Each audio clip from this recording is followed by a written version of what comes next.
We are honored to be joined by the Honorable Mayor of Jersey City, Mayor Steven Fulop. Good to see you, Mr. Mayor. Good to see you, Steven. Good to be back on the show. You're looking very casual and comfortable as we tape at the end of January 2022. But listen, you've learned a lot in the last 2 years about COVID, about leading the city in the midst of this crisis. Number one leadership lesson you've learned to date is last 2 years. I think the last 2 years have strengthened our team and relying on some of the key leadership people here to kind of make decisions. And then, I think trusting data and science and making decisions, even at the time, if it feels like there's public sentiment that might be pushing back, that you got to have some courage in order to kind of do what you think is the right thing. Mayor, help us on this. Crime in Jersey City, crime in urban America, particularly in the last couple of years. What is Vision Zero, and particularly as it relates to fighting crime in Jersey City? Well, Vision Zero particularly deals with kind of fatalities on car crashes and making our streets safer. But, that's part of the challenges you've seen in urban area. The other challenge is really gun violence and kind of the day-to-day struggles in more challenged economic areas. So, poverty and, mental issues and is really kind of leading to kind of a lot of the violence that we're seeing that's happening at younger and younger ages. So it's somewhere that Newark, Jersey City, Patterson all struggle. Every city in the state and country actually has struggled. And I don't think anybody's been able to really crack the code yet. I'm going to talk to you about SciTech City in just a second, but I want to ask you this. We've decided to do a series that's simply called Democracy at a Crossroads. The graphic will be up on the screen as we talk. Do you think that's an appropriate title, Democracy at a Crossroads, or some have argued democracy in a very precarious, dangerous state?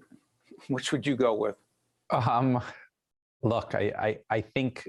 How bad is it, Steve? How bad is it? I think it's fair to say that it's in a dangerous predicament right now. I think that the advent of social media, how people consume their news, where the media has moved over the last 5-10 years and how they report, all of those things undermine trust in your institutions, and it is at a major crossroads. Everybody thinks that they're an expert in their particular opinion and have only strengthened and hardened their opinions, which basically stands to kind of undermine the foundation of this country. So I think it's fair to make it very, very strong and say, it's beyond a crossroads. It's at a dangerous predicament. Yeah.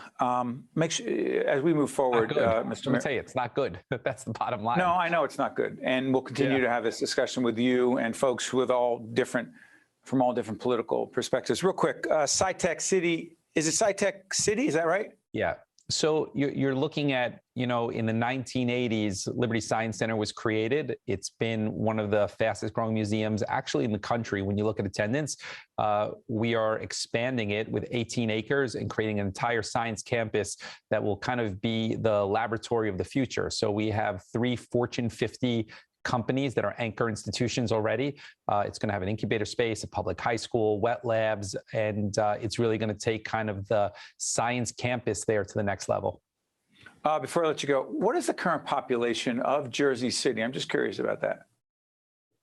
It's 290,000 based on the last census, marginally smaller than Newark, and maybe we need a recount. No, listen, don't talk about recounts because the 2020 election was already done and we already recounted. You may be wondering, it's the mayor's 9th year. He's the longest serving mayor of Jersey City, except for the, let's say, former machine boss, Frank Hague, if I have that right. And you are not a machine boss. I just want to clarify that. Look, we've been talking about this for almost a decade. You said it was going to be bigger than Newark. What happened? Well, look, let me first say that the mayor of Newark has done a great job. That's a starting point there. So, I think the change in Newark was a positive, and I think he's done a terrific job there over the last couple of years, and it balanced out the growth a little bit. And, senses are, not perfect sciences. So I think ultimately we grew more than anybody else in New Jersey, but we still came up short, and that's okay. It's just bragging rights. I still think Jersey City is the best city in the country. Mr. Mayor, confident of your city, but also very diplomatic. As always, Steve, great to have you with us. All the best to you and the folks in Jersey City. Thanks, Steve. Hope to see you guys soon. Take care. You got it. We'll be right back after this. Right now, 6 feet can feel like a long ways away. But from 6 feet, we can still smile at each other. From our doorways and our stairways, from opposite sides of the street and opposite sides of the country. Through fear and frustrations, we can remind each other that we are still here for each other. Because we can still smile at each other. And we're not going anywhere. Also brought to you by Suez North America, Delta Dental of New Jersey. Everyone deserves a healthy smile. The Healthcare Foundation of New Jersey, the Northward Center, Johnson & Johnson, the New Jersey Education Association, NJM Insurance Group, serving New Jersey's drivers, homeowners, and business owners for more than 100 years. And by the Port Authority of New York and New Jersey, moving the region through air, land, rail, and sea.